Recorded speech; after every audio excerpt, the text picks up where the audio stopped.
मौलाना फजल रहमान ने शिकायत की है नवाज शरीफ साहब से कि आप बिल्कुल खामोश हैं, वो वाकई खामोश हैं।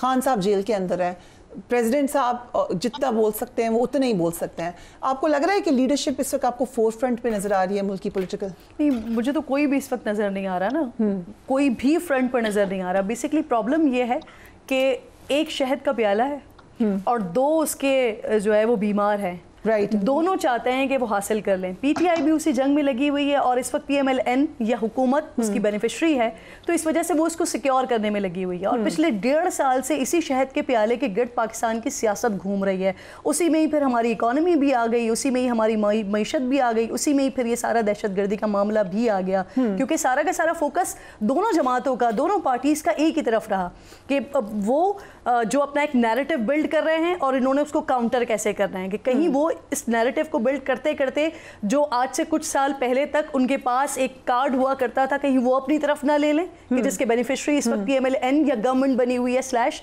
तो वो उसी चीज़ को रोकने में लगे हुए हैं और जिसकी वजह से हमें वो चीज़ नज़र नहीं आ रही जो हम चाह रहे हैं कि अब नज़र आ जाए। क्योंकि अगर आप पीटीआई को एक तरफ क्रिटिसाइज़ करते हैं ना तो चलें ठीक है, वो पहली दफ़ा सियासत में आए, उनको शायद उस तरह का तजर्बा नहीं था, लेकिन इस वक्त जो सियासी जमातें बैठी हुई हैं ये घाक सियासतदान हैं। ये वो हैं जिन्होंने 2-2, 3-3 दफ़ा अपने अपने टेन्योर्स किए हुए हैं। वो किसी भी तरीके से आए गए, वो एक अलग डिबेट है, लेकिन करके हुकूमतें जा चुके हैं। तो कम से कम इनका ये काम है, अगर पीटीआई की तरफ से एक जिद थी ना, चले एक जिद थी, ये समझ आ रहा है इस वक्त। हालांकि ये हर सियासी जमात को समझने की ज़रूरत है कि इस वक्त कोई भी सियासी जमात मैटर नहीं करती, इस वक्त पाकिस्तान और पाकिस्तान की बका मैटर करती है। पाकिस्तान है तो सारे सियासतदान हैं। लेकिन चले ठीक है, घर का कोई अगर कोई ऐसा बच्चा होता है ना, जिद्दी बच्चा, तो उसे भी थोड़ा बहुत प्यार से समझा लिया जाता है। अगर पीटीआई को, और जब आप लोग खुद कहते हैं कि वो अभी ना समझ है, या अगर आप कहते हैं कि अभी वो नादान है या ना तजर्बेकार है, तो उनको अपने तजर्बे से आप कोशिश करते हैं। मैं अभी कुछ दिनों पहले देख रही थी, मुसद्दिक मलिक साहब एक प्रोग्राम में बैठे हुए थे और उन्होंने बड़ी हम्बल रिक्वेस्ट की कि ये पाकिस्तान का इस वक्त मसला है, पाकिस्तान तहरीक इंसाफ अपने सारे ग्रीवेंसेस को या उनकी जो एक डिमांड है कि खान साहब को किसी भी मामले में खान साहब को लेकर आएँ और फिर उसके बाद जो है वो हम आगे किसी भी बात पर डिबेट करेंगे या डायलॉग्स करेंगे। तो अभी इस चीज़ को साइड पर रख के आप फिलहाल कौम के लिए और पाकिस्तान के लिए आगे बढ़ें, ये मुसद्दिक मलिक साहब की तरफ से मैंने खुद सुना। लेकिन प्रॉब्लम ये है कि दोनों तरफ से मुझे वो सीरियसनेस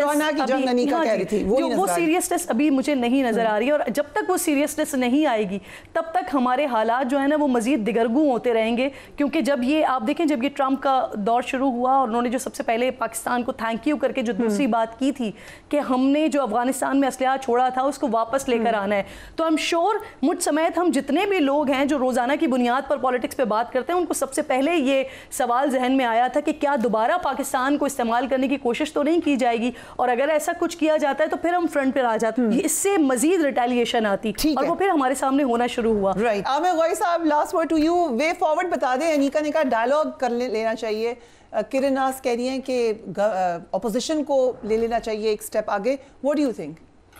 देखें, आई विश के पॉलिटिक्स जो है वो इतनी सिंपल गेम होती। पाकिस्तान के पॉलिटिशियन जो है ना, एक तो पाकिस्तान की कौम जो है वो ओवर पोलिटिसाइज है, और पाकिस्तान के पॉलिटिशियन जो है ना उन्हें कभी भी पिछले जितनी मैं मतलब 35 साल से तो जर्नलिज्म कर रहा हूँ, they were never allowed to do politics. अगर आप एक गवर्नमेंट बनती है और 3 साल बाद गिरा दी जाती है, फिर बनती है 2 साल से 4 महीने के बाद गिरा दी जाती है, बहुत सारी चीजें ऐसी हैं कि हम एलिफेंट इन द रूम की बात नहीं कर रहे। लेकिन आप ही देख लें, पीटीआई जो है वो 2013 से उस सूबे में मुसलसल हुकूमत कर रही है जिसके अंदर लॉ एंड ऑर्डर का बेपनाह पूरा असर हुआ हुआ है। बलूचिस्तान में पार्टियां बनाई जाती हैं, गवर्नमेंट्स बनाई जाती हैं, वो पार्टियां भी नहीं होती, गवर्नमेंट भी नहीं होती, इसलिए वहाँ इशू है। पंजाब के अंदर मुस्लिम लीग बैठी हुई है 1985 से लेके ऑनवर्ड, सिंध के अंदर पीपल्स पार्टी मुसलसल बैठी हुई है 40 साल से। तो इसका मतलब है चारों सूबे जो हैं वो तो परफेक्ट सिचुएशन में नहीं होते, 3 तो होने चाहिए थे ना। तो ये जो कहना ना कि पीटीआई नई बच्चा है, नहीं ये नया बच्चा नहीं है भाई, 2013 से बैठे हैं, तीसरी हुकूमत है उनकी।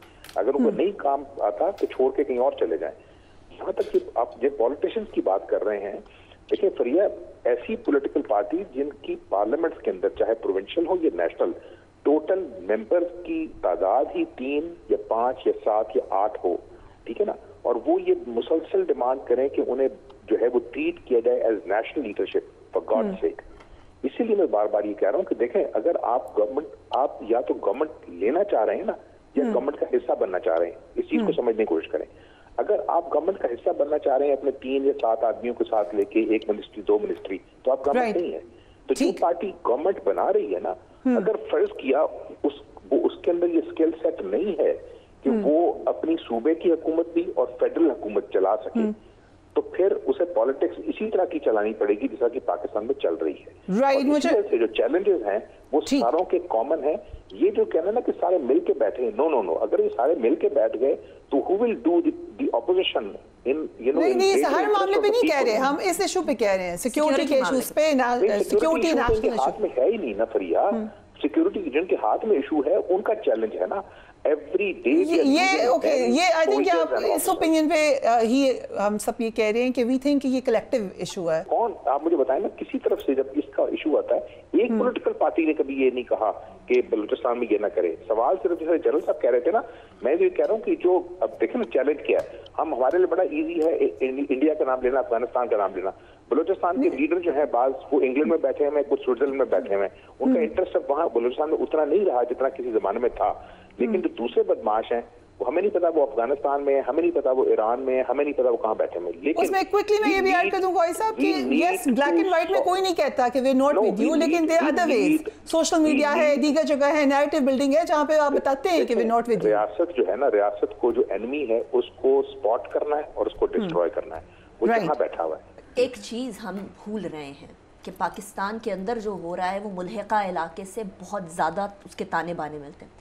अफ़गानिस्तान में हक्कानी का रेजिग्नेशन, एक ऐसे शख्स का रेजिग्नेशन जिसको पाकिस्तान का एक प्रो समझा जाता था, ये एक बहुत बड़ा धचका है, याद रखिएगा। क्योंकि वहाँ जो इनफाइटिंग चल रही है अफ़गानिस्तान में वो डायरेक्टली पाकिस्तान को इम्पैक्ट करेगी, और पाकिस्तान को इस टाइम पर ये फूलों की सेज नहीं है, ये कांटों का सफर है। राइट, जनरल साहब आप जरूर कमेंट कर दें, then I will wrap it up.